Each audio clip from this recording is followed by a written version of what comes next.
Luke, the first big injury of the season, how do you handle what to do with Brook Lopez and his minutes? It's an ongoing discussion right now, really, because it's tricky with our bigs. Obviously, Brook provides some spacing for us, and you feel for him. It's always tough when players get hurt, but hopefully we'll get them back in a decent amount of time. And as far as the minutes and the lineups are concerned, we got some tough decisions to make before tomorrow night's game. Would you maybe recall Zubats? No, he's going to stay down there for now. It's important for him that he gets a lot of minutes and he plays and gets his confidence and stays sharp, because he worked so hard this offseason and he just hasn't been, with our schedule, hasn't been getting enough practice time and the opportunities in a game. So we're going to leave him down there for now. With Houston and Golden State, these two teams, it's more of small lineups anyways for most of the game. So if we do, we got Bogut still, Thomas Bryant's there, we can play Larry and Julius at the 5. Last night we had BI going at some 4, so it's those type of games coming up. So we'll let him keep getting that experience, at least for the road trip that they're on for right now. Is it frustrating for you to see all the missed free throws? 13 last night. Yes. Yeah. Yes, that is frustrating. But it's it's encouraging at the same time. We're in overtime with the defending world champs, even though we missed 13 free throws. So obviously we're not okay with it. But I watched the tape last night. When I got home, our guys did a lot of things really well. I mean, they fought, they scrapped defensively. We had our fair, our fair amount of breakdowns and miscues, but Golden State's the best in the league at all that slipping. And I thought we really played a game that we could have won. I won't say should have won, because we didn't make free throws, so there's no should have in it. But a game we could have won against the defending champs. So.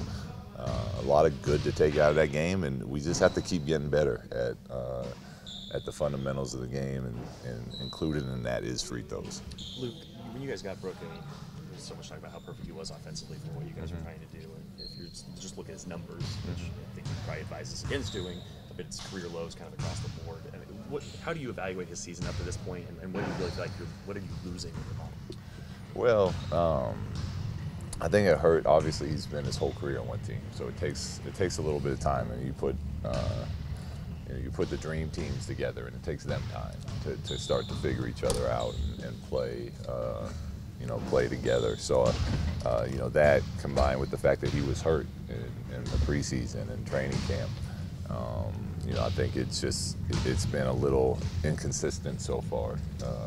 But what I do know is when he's making those shots, those three-point shots, and he's spreading the floor for us, what that does for not just for him and his scoring ability, but for Brandon and Zoe and other players to be able to penetrate the paint is huge for us. We have a lot of success when he's shooting the ball the way that he's capable of. So, we're happy with what he's done. And I think the more he's around, the more he gets, used to the team and the guys. And unfortunately, the injury will probably be a step back. But, the consistency will be there for a vet like him. Have you talked to him much since the injury, and is he pretty dejected? He's upset. He said he didn't sleep much last night. I went and saw him in the training room this morning. But, he said it wasn't the throbbing pain that was keeping him awake as much as he was just frustrated that he was hurt. So, he's a little upset right now, a little defeated, it looks like, because he's not going to be able to help his teammates. But, we'll get him back when we can. Did you notice the new wall decor in here today?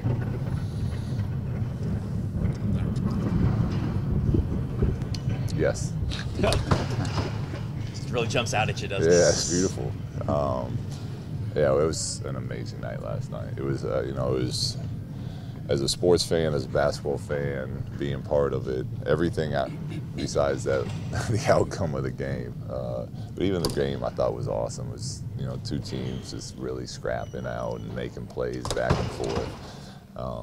But it was a pretty special night. When you guys were missing a lot of threes, I know you had the challenge to the team of making, what was it, like 1,000 threes before they left after practice, something like that. 1,000? Or 100, whatever it was. Yeah, 100. We'd still be here. Maybe. For what was that? Are you having them do anything with free throws? We made the free throws were part of that. So it was 100 threes and making 25 free throws and charting them every day. And today we upped that 25 to 100 makes per person before they got out of the gym. But it's not 1,000. You know, 'cause we got a flight to catch to Houston today. But I think they're better shooters than what we're shooting. So we just have to relax and take our time while we're up there. It seems like because we've been struggling now, it's a thing, and now there's a little bit of anxiety. It looks like we're rushing some of our free throws, as opposed to just, you know, taking a breath, relaxing. You got 10 seconds to shoot each one, because we make them all the time in practice. We sit around, we go, you know, 75, 80% as a team every day. We do them. So it's just about getting that confidence back and relaxing into those moments. I know you were happy with the game last night despite the outcome. Talking to Kyle afterwards, multiple times he said, like, it just sucks losing. To me, there's no moral victories after a game like that last night, where you do see so many positives. Yeah. It just, I mean, what's that? I love that, yeah. Because from a player's perspective, that's where your mind should be. As a coaching staff and an organization, of it being our job to think big picture as well as the present. You know, it hurts us to lose too, but we can see where this team is going, how far they've already come since the preseason games, and you know, it allows us to, you know, continue to come into work and you know, have belief and be positive about the work that our guys are putting in each and every day. As a player, it's about wins and losses, and you want to win. And when you don't win, you know, food doesn't taste that good that night for dinner. You don't sleep well. So it's, you know, I love hearing that from him. Lonzo had 7 points late in the game. Over the past 3 games, this is actually Dieter's stat. He's 9 for 20 from 3-point range. Do you sense kind of renewed confidence in his shot? It's a nice stat, Christopher. Yes, he's, you know, to me, a lot of it with him is he's a good shooter. You know, the way he shoots in his practice, the way he shot the ball at UCLA, you know, was a 19-year-old rookie coming in. There's a lot of pressure, and the three-point line is different. People guard you different. The length and speed is different. And then every time you miss a shot, the entire media world comments on that you can't shoot. You know, so I think for him, it's just kind of been getting comfortable and finding his, you know, finding his groove, and you know, at this level. And, you know, it started whenever, you know, those numbers started, but in practice, he's been shooting it, like, really well, consistently each day. Every time we scrimmage, he's hitting a couple threes a scrimmage. So I think the confidence always starts, it starts with the work you put in, which he's doing, and then it carries over to the practices, and he's been making his shots in practice, and then carries over the game. So what you guys are seeing, we've kind of seen that build-up coming from him, but it still obviously helps us, and we're, you know, happy to see him making those shots. Is it nice to see that pull-up jumper last night? It's like a 15-footer. Going to the right, pull-up, yeah. But that's again hard work. You know, even when I was, you know, walked by him this morning and commented to him about it, you know, he said, "Shot out to Miles." That's what we work on. But that's what it is. I mean, it's hard work is how you get better. And he come in here before any of our practices, or when you guys are in here afterwards, you'll see him on the court working. So it's you know, he'll continue to get better as he grows in this league. As a coach, what's the kind of satisfaction is there to actually witnessing the manifestation of things that you know he's working on here, but to actually see it happen in a game, let alone in overtime against the champs, but to see it actually play out the way you guys have worked on it? It's awesome because we continue to preach our message, which is hard work, playing the right way, the fundamentals of the game, all these things, and when we can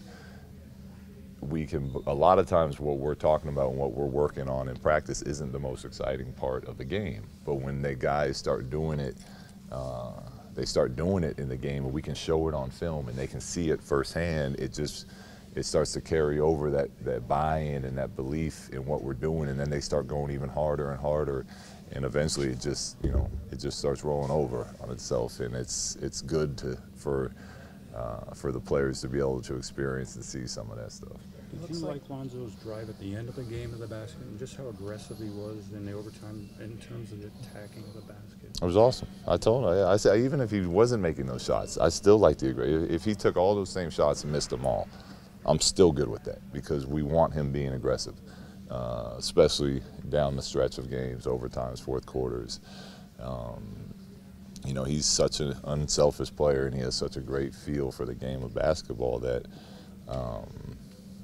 sometimes he'll get lost out there as far as looking for his own. And I think part of what's going to make him a even greater playmaker is when he's scoring the ball as well, and defenses can't just play passing lanes. Is that the biggest challenge for a point guard at this level? Know when to attack, when to more facilitate? It's different for everybody. There's so many. He plays the toughest position in our league, and there's so much you have to know. You got to know, all right, what one of my teammates hasn't had a shot in a while. What does KCP like shooting coming off right, coming off left? Where does Julius like catching the ball? I mean, there's so many things that go on through a point guard's mind, and at this level, it's tough to just pick out one and say that's the toughest for him. When he gets his shot blocked from behind, he's had that a couple times now. Is that just a matter of him eventually he'll learn how to draw a foul, or does he have to switch hands or just go for the dunk or something like that? All of the above. He'll figure it out. He had a really nice finish before that one. He got a couple of them blocked. To me, the exciting thing is he's getting the angles. He's getting there. So now, and that to me, that's harder, is figuring out how to get around defenses and create that space for you. Now I think it's about getting more and more reps at that, just like we were talking about with his shot earlier. The speed and quickness of people in this league, they can recover quicker, they can get you from behind. So as a guard, you find different ways, whether it's, you jump off the wrong foot to make it quicker, or you learn to draw the fouls. And, Zoe's athletic enough, I think once he gets comfortable with it, he can start turning some of those over and dunking those balls. So there's a lot of different options for him. I think just as he keeps working on those and feeling it out as far as where the defenders are able to get him from and where he can take advantage of them as they come over from help side positions, he'll be really good at that because it's more of a feel thing, which he has a great feel for the game. When did they put those numbers up? When did they put those numbers up? Allie, you know the answer to that? The 824? Yeah, they did it last night going into tonight. The elves came in. Who did? The elves. The elves. It's Christmas time. It's pretty quick work. Yeah. It's nice. What'd you say to Kobe last night? You look like you guys had a little laugh. Yeah, I don't. You did the whole that looks like cover your mouth thing. Yeah, but Bill told me they had mics on us so you could hear it all anyways.